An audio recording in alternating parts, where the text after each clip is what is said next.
iniciar, então, o nosso encontro. O grupo estuda o livro Céu e Inferno. Estamos estudando as comunicações dos espíritos medianos. E estamos no Marquês de Saint-Paul. Então, vamos iniciar a leitura da comunicação dele e peço para quem deseje fazer algum comentário conforme achar importante e também, se alguém quiser tirar dúvida. Então, nós vamos iniciar a leitura e os comentários, tá? O Marquês de Saint-Paul.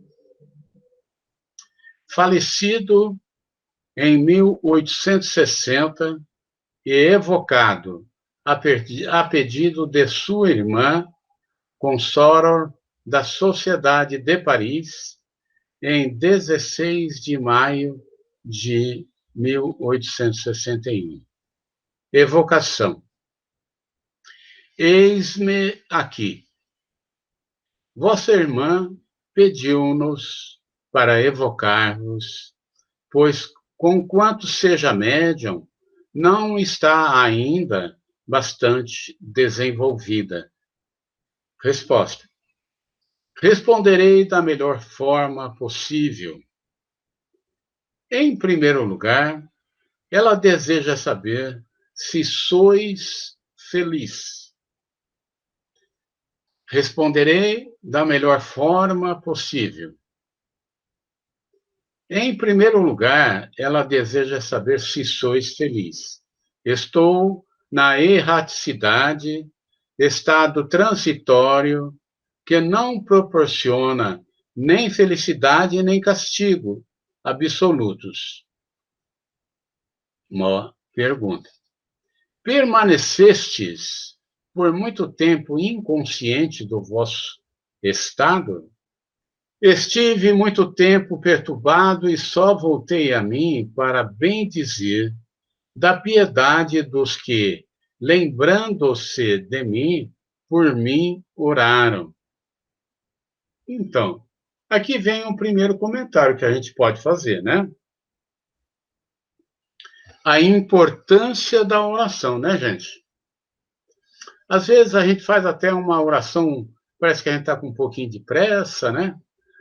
Um pouco acomodado, às vezes com um pouquinho de sono, né? De preguiça, mas a oração é um instrumento maravilhoso, gente. É um instrumento fantástico, né? É uma relação que a gente tem com Deus. Então, fica aí uma lembrança, né? E podeis precisar o tempo dessa perturbação? Não. Quais os parentes que reconhecestes primeiro? Minha mãe e meu pai, os quais me receberam ao despertar, iniciando-me em a nova vida. Então, quando ele entrou no estado de consciência, ele já percebeu a presença da mãe e do pai, né? A que atribuir o fato de parecer que nos últimos extremos da moléstia, confabuláveis com as pessoas caras da terra, ao conhecimento antecipado pela revelação do mundo que viria a habitar. Vidente antes da morte, meus olhos só se turbaram no momento da separação do corpo, porque os laços carnais eram ainda muito vigorosos. Então, próximo da morte, ele começou a ver o mundo espiritual e a se relacionar com o mundo espiritual e, de alguma forma, se ambientar com aquilo, né? Se familiarizar. Como explicar as recordações da infância que de preferência vos ocorriam ao fato de o princípio se identificar mais com o fim que com o meio da vida? Eu penso que aí ele quis dizer que ele se sentia melhor se vendo como criança, ele se identificava mais, né? Como explicar isso? Importa dizer que os moribundos lembram e veem como reflexo consolador a pureza infantil dos primeiros anos. De fato, né, gente? De fato. É provável, por motivo providencial, semelhante que os velhos, à proporção que se aproximam do termo da vida, têm, por vezes, nítida lembrança dos mais ínfimos episódios da infância. Porque, referindo-vos ao corpo, faláveis sempre na terceira pessoa, porque era evidente, como vou disse, e sentia claramente, as diferenças entre o físico e o moral. Ele estava, acho que, tratando o corpo dele como um ser à parte, né?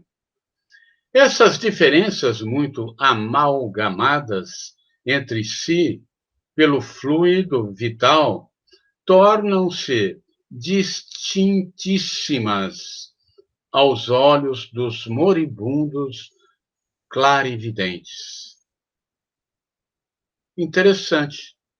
Ele começou a se libertar do corpo e ele começou a ver o corpo dele como aquele instrumentozinho que ele sabia que estava vivo ainda, né?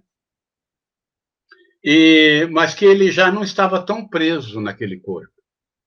Então, ele estava um pouco solto do corpo, né? Eis aí uma particularidade singular da morte deste senhor.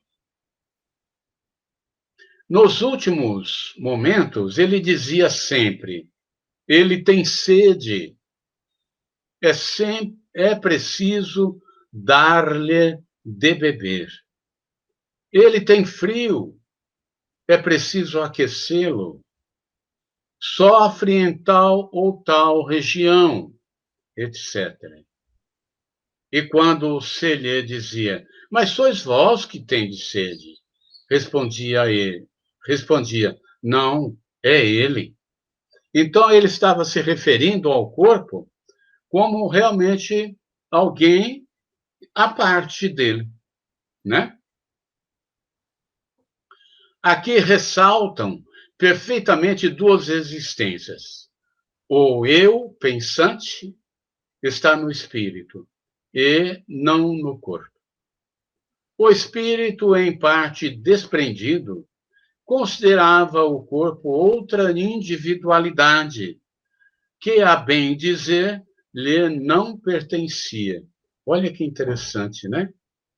Ele já estava se sentindo solto, o corpo era um instrumento, e ele já estava se achando completamente liberto daquele corpo.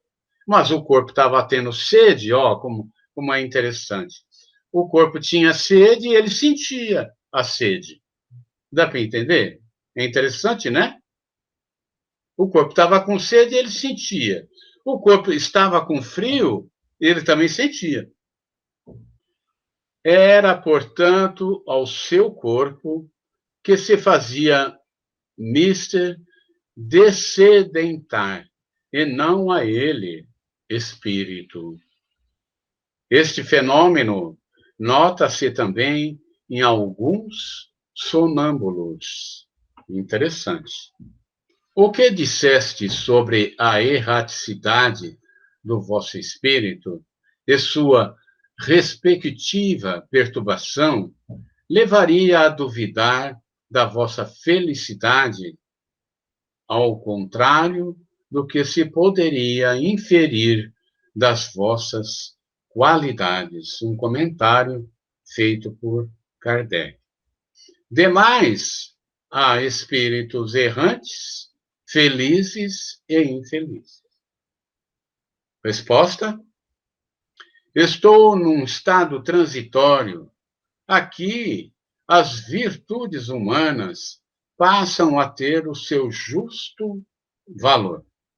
Certo, este estado é 1000 vezes preferível ao da minha encarnação terrestre.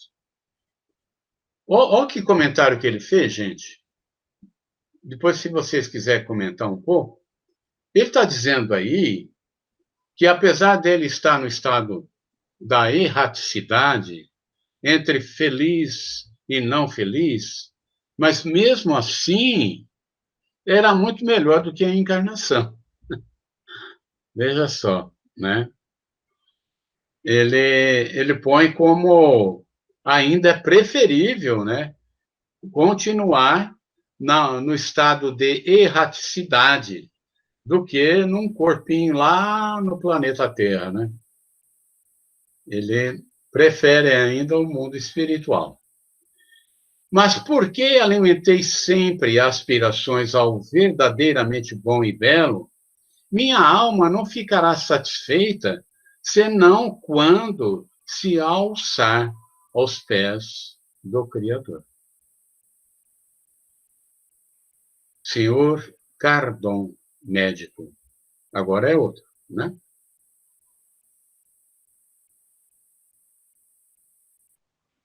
Celso, eu posso fazer um comentário? Sim, por favor. Eu achei interessante aqui que essa é a prova, né, daquela teoria de Descartes, né? Descartes, que ele lá em 1600 e pouco já afirmava que a mente é diferente do cérebro, né? E são coisas distintas, né? Que a mente não está no cérebro, né? A mente é algo distinto, imaterial. E aqui é a prova disso, né? Prova pelos espíritos disso. Né? A inteligência usa o cérebro, mas não que ela seja o cérebro. Né? Algum comentário mais que alguém queira fazer?